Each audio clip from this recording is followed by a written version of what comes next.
It's been a year since separation. How long until I'm over it? This is my story. Be me, 27 years old. Just returning from overseas after a long time away from the US. Haven't lived in one place for a long time because military. Get on Bumble and match with a 1010 Latina. I'm Latino myself. I apply for a job in a different state. Get it? Latina and I were getting along pretty good, so I tell her to come with me. Get married the day before I leave. She gets there a month later. She's pregnant the month after. Big shock for all, but I decided to make the best of it. Abortion is her first thought. I don't believe in it. She has baby and we are having a great time. Fights every now and then, but overall good. Time is good. Money is good.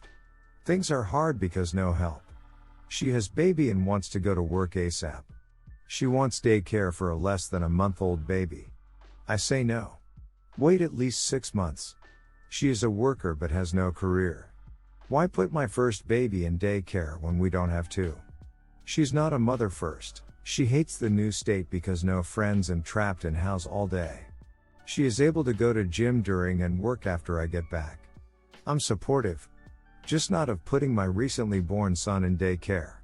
Fast forward a few months and we go to her country on vacation.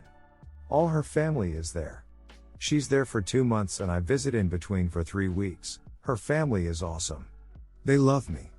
I find weird search on her phone. Get back to the US and look up her search. It is a site for sugars. Make a fake sugar daddy profile and see her profile there. I want to puke. I want to rage. I want to punch things. Her pictures, in our apartment, with baby treats in the background. I didn't confront her. She still had 2 weeks left in her trip. I try to find explanation but I can't. She had told me she was signing up for online classes in her country. Only she needed to take final exam in person every 4 months. I conclude she was going to date sugar daddies in her country and make money on the side. WTF? File for divorce. Make plans to move back to original state since my mom is there. She gets back and drops son off with my mom. Gets to new state and have her help me clean apartment we were living in. She's served the day after. Her initial reaction, Anon, if you wanted a divorce, why go through all this trouble? She reads the papers. Gets to the prostitute part and me wanting full custody. Freaks out and starts calling bullshit. I'm a list. I'm not a man for not confronting her. The following months were terrible. Had to wait 6 months to refile divorce because we were no longer living in first state. During these 6 months, I found out that during the 2 years we were married and living together she had been creating multiple sugar baby profiles and testing the waters. Waiting for the perfect opportunity to be a W or. She creates a new profile in the new state we are living in, an American sugar baby site. I make a new fake profile. Match with her. Talk to her. Arrange meet up and an allowance of $1,500 monthly for twice-a-week encounters. Potential for more money if she can meet more. She texts my real number saying things like my business will soon be taking off, I'll have more time to spend with my son.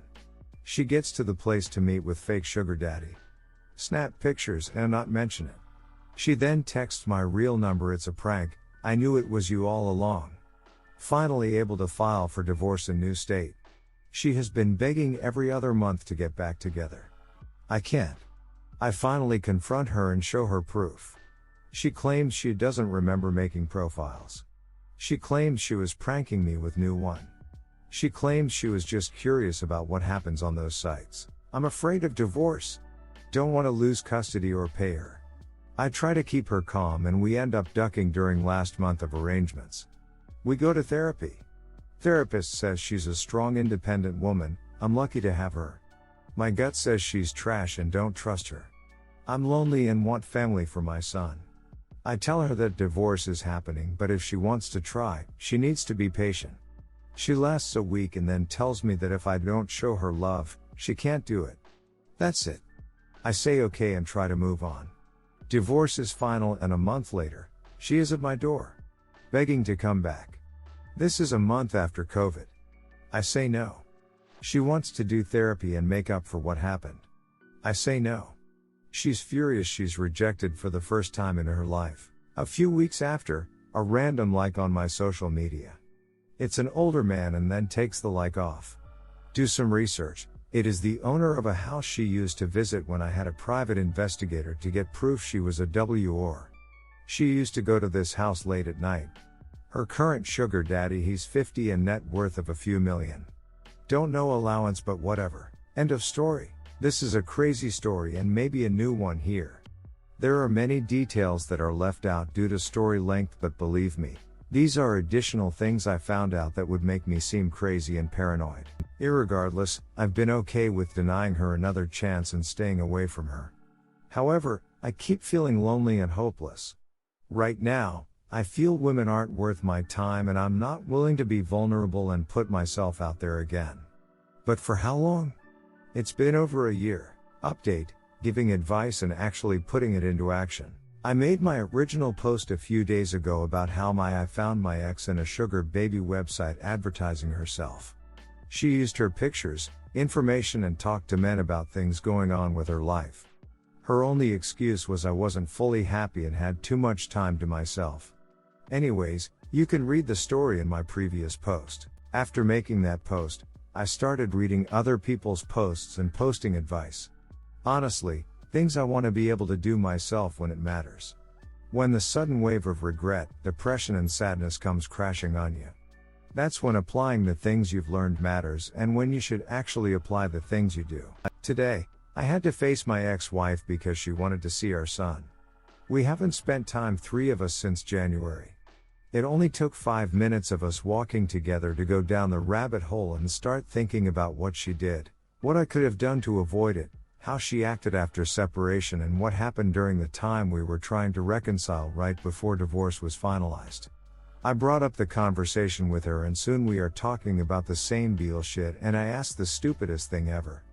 Please take down the picture you have of us together as is public and I don't want people seeing it. Absolutely pathetic. She was laughing, joking and even told me she still loves me, but what is she gonna do? Be a nun? Anyways, it isn't just about giving advice to others and reading what people write us. It is about applying it and making sure you continue with your life the best way possible. Life post-divorce with kids is hard mode. It isn't easy. And hopefully, it is easier than if you would have stayed together and it crashes 10-20 years later. In my case, it was after 2 years. Got 80% custody and only paid for my lawyer fees. I should be more than content with that outcome, but here I am. A year later writing about it in Reddit. Update, why is there still doubt in my mind? Long story short, caught my wife of 2 years advertising herself in a sugar baby website while visiting her country. After separation, she made a new profile in the US and we arranged a deal in money for exchange of meetups. She claims it was a prank on me. Always using her info and photos. She claims to have never done this to prostitute herself and that it was just curiosity due to depression after moving to a new city with me and getting pregnant shortly after. Anyways, she has never admitted anything. She lies at the beginning and after presented with evidence only claims to have done it for curiosity, nothing else. All the evidence points to her actually going through with it.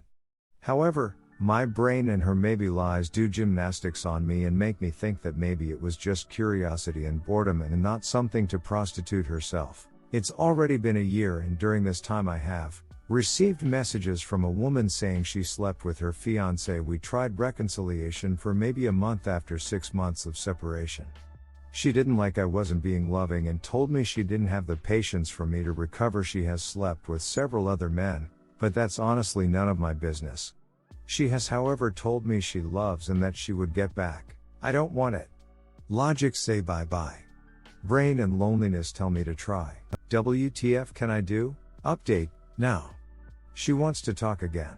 Ever since the separation little over 1.5 years, I've tried to work things about so that our son can maintain a routine.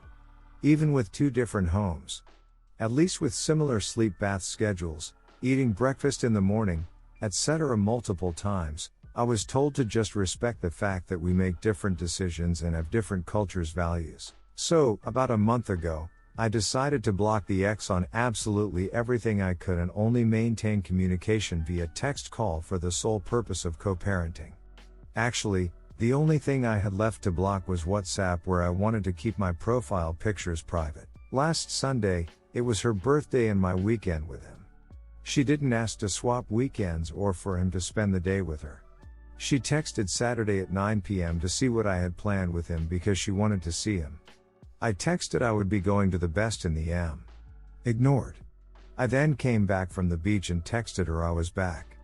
Ignored. Monday she texted thanking me for making her day better by bringing her son to her so that she could hug and kiss him. Sarcasm OFC. We had agreed last Monday to talk in person about our son because he was putting up some fits. He's 2.5 years old. A behavior he hasn't done with me. But she insisted and I agreed. Monday came, day after her B-day, and she couldn't meet. She wanted to meet today and I don't see the need for in person. Talk about our son has always been her excuse to start talking about reconciliation. And suddenly, I'm the bad guy. I don't want the best for my son, and he's not going to grow up normal because I don't want to be friendly with her. I really should have thought who I was having a kid with. Someone I wish I didn't have to talk to, and now I have to until I die. Update: apathy is the only way to keep them away. Have through a roller coaster of emotions and the way I've treated my ex since separation. From insulting her to attempting reconciliation and trying to be intimate cuddle. When it comes down to treating the mother of my child, I've also tried multiple things: anger, friendliness and apathy. Anger and happiness require too much effort on my side and gives the impression that I care. I don't want either. However, they both affect our son in a different way. One negative and the other positive. However, both of these lead to my ex thinking I still want us to get back together and insisting on working things out. I don't. Just this weekend, for example, she was wanting to have a talk and not use texts. She leaves and asks for some info I just given her. I told her through text that that's why texts are better, you're very forgetful. To which she replied, do you want to FK? I ignored, and then she said, you're so rude to me for no reason. I just want to be friendly. Which I also ignored. Apathy, ignoring her every attempt at anything is the best way to keep her away. Not looking at her eyes, replying her texts, etc. However, when it comes to our son, I basically ignore what he does while they're spending the 20% time they have. It was good, until she started manipulating me this weekend saying I just want to talk about our son. I guess you don't care. I love my son. I know the importance of growing up with people who love him and in an environment filled with trust. That's why I decided to divorce and why I never want to involve him with our fights. Mommy and Daddy divorced, but we still love you. Whenever you want to spend time with me, LMK, because I'll always be down. Having said that, she knows how involved I am and she uses him to get back at me. I don't want her manipulating me again, but what should I do long term? Update: why do I even bother? Every attempt at reconciliation fails due to me not acting loving. Long story short, 1.5 years plus since separation. 6 mo plus since divorce.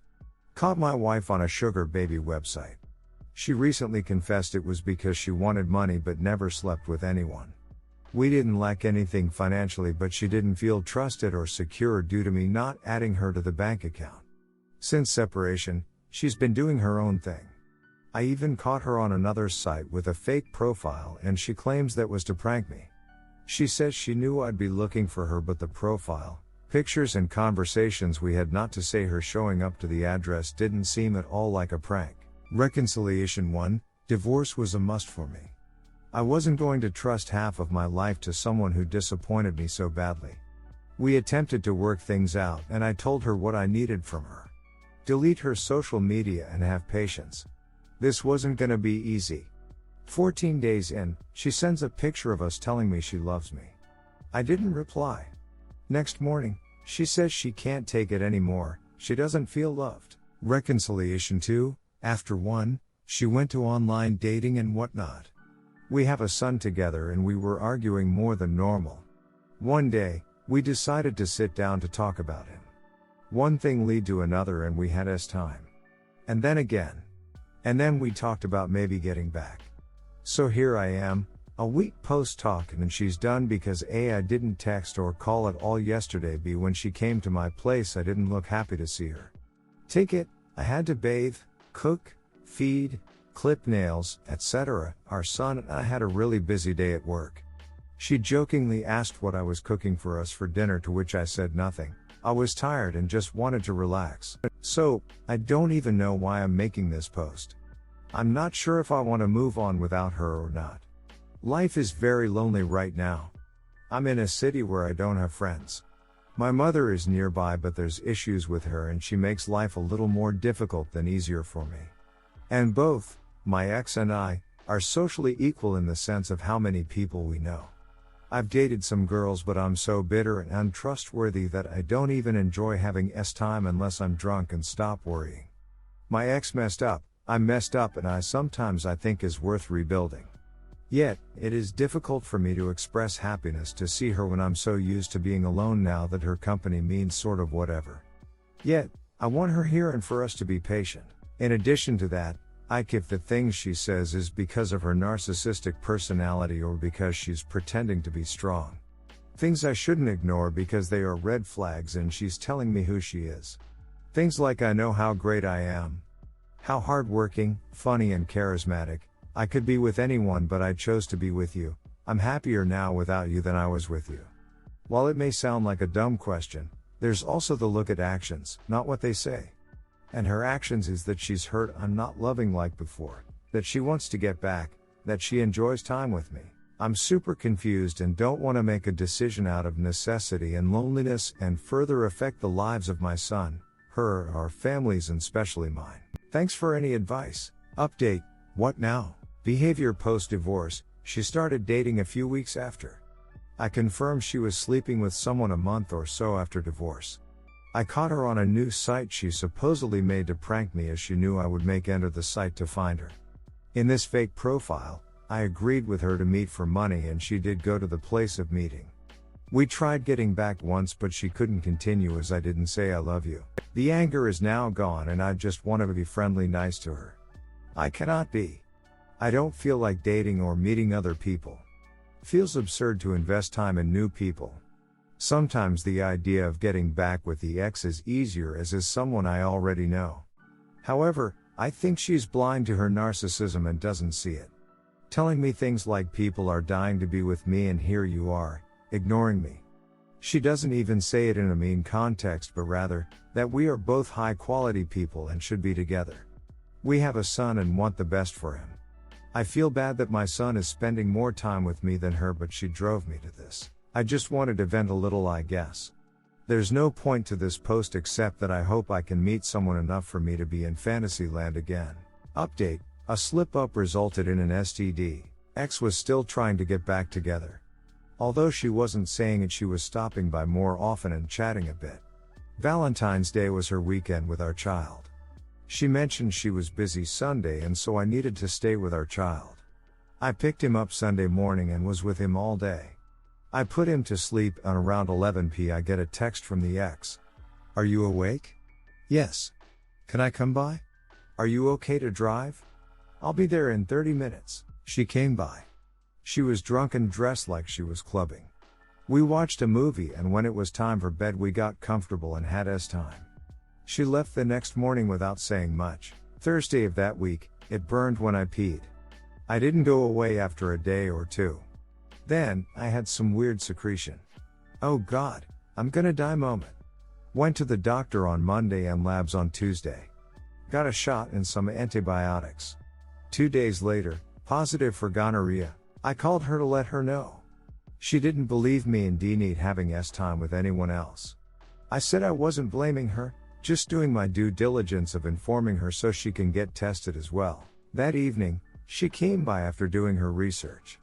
She confessed that she has had time with other people but with protection. I didn't care. I just saw her as another girl at that point who I wouldn't date again because they gave me an STD. If it was my lack of anger or not caring about it, but she then has the audacity to invite me to a trip. She misses me and is embarrassed about this. I declined politely saying we need to heal first. She laughs it off saying yeah and then leaves. Use protection you all. Redditors' reactions. Redditor 1, you can always catch STD from a random toilet I guess. Redditor 2, I didn't sleep with anyone turned into K, but with protection though really fast. Lesson. Don't hand out trust like candy, make people earn trust. Redditor 3, she sounds trashy and immature. Are you sure that your kid is safe with her? Does she drives around drunk often? Redditor 4, are you sure she didn't give you an STD on purpose? Op answer, I don't think so. Some people don't show symptoms, but maybe. World is a dark place. Redditor 5, can't understand why you slept with her when you know she is prostitute. Why put your health at risk? Don't ever trust her. Redditor follow up, this. I'm surprised that you're the only one who thought about this and didn't get more recognition for your comment. The main problem is what you're saying, not the STD. Op still engaging the ex shows that he is still weak and clearly doesn't know about healthy boundaries. Redditor 6, go buy a large fire extinguisher. Keep it handy for when your ex comes around, cause she is a large dumpster fire. So sorry for you, sir. I had one of those that hung around too long, until I finally had enough of her behavior and actions and went no contact as much as possible. Even got the parenting app to limit any communication. Would not answer phone calls and all communication had to be by email or text. This creates a document trail, so if you do this, ensure you use language that you would not have a problem with a judge reading in court if that should become necessary in the future. Now, years later, my 2 adult children have very little to do with her. They see her for what she is. I was fortunate that I had a friend who was a mental health professional. He told me many times to never badmouth the mother of my children in the presence of the children. I somehow was able to do this, don't ask me how. And let the children decide for themselves. I suspect that once you manage to get no contact going, your ex may lose interest in you and possibly your child. From your posts, she sounds like the type of person who, when she doesn't get attention from you, she will move on to her next victim. My ex was like this, and after no contact was firmly in place, she gradually withdrew from the children's lives. However it turns out, take care of yourself and don't have time with her again. Good luck. Redditor 7, now, this is going to come over as harsh, but the truth often does. I discovered my then wife had been making profiles as a sugar baby for 2 years. We got comfortable and had time. Thursday of that week, it burned when I peed. 2 days later, positive for gonorrhea. Honestly, are you surprised? Use protection, you all. I think that goes without saying, but especially if you chose to have time with an ex who does prostitution. Redditor 8, thank goodness it was only gonorrhea and not herpes. Redditor 9, it's hard to believe that you hooked up with her knowing who and what she is. Sugar babies are just time workers. Redditor follow up, oh, don't tell them that. They will tell you I'm not a time worker, I only see one man. He is just a man who's 40 years older than me and gives me monetary compensation for my companionship. Redditor 10, my serial cheating ex-wife was having an affair behind my back since July 2019, and then she left me for AP in September 2019. She also cheated on me with some other rando in June 2019.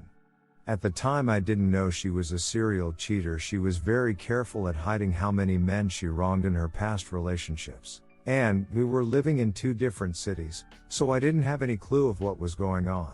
Anyways, because of her noble activities, she gave me an STD chlamydia, which is similar to gonorrhea in terms of symptoms, in July 2019. Said STD manifested by mid-end August. At the time I was so convinced of her innocence and goodness that I thought the STD remained dormant for years in our bodies. Yeah, cheaters are STDs super spreaders. And your ex-GF seems a very reckless and selfish person. Cut her out of your life. Op answer, wish I could, but we have a kid. But you're right, I call this divine intervention. If I didn't know for sure we should be apart, this should help.